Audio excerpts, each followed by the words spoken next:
چرا مذاکره نمی‌کنیم؟ علت اینه. آمریکایی‌ها فرمول مذاکراتیشون اینه که میگم با این فرمول و با این طرف آدم عاقل ببینید مذاکره میکنه یا نمیکنه. آمریکایی‌ها وقتی که با یک طرفی میخوان مذاکره کنن اهداف اصلی خودشون رو قبلا مشخص میکنن برای خودشون. حالا بعضی از اون اهداف رو به زبان هم میارن، بعضی هم نمیگن، در اثنای کار هی دبه میکنن، هی اضافه میکنن، هی چانه میزنن.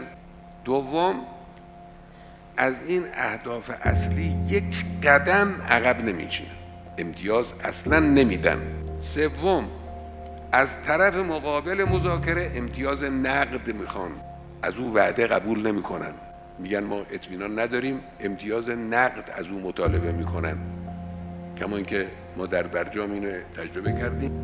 اگر چنانچه طرف مقابل از دادن امتیاز نقد امتناع بکنه، هوچیگری تبلیغاتی و رسانه‌ای در سطح دنیا راه میندازن. هیاهو، بله اینا مذاکره نمیکنن، اینا به میز مذاکره باید برگردن، اینا چنین میکنن. یک هیاهوی عظیمی که معمولا طرف مقابل کم میاره در مقابل این هیاهو. خودش نقد رو میگیره، در مقابلش وعده میده، اما وعده های قرص و محکم. با وعده دل طرف مقابل رو خوش میکنه.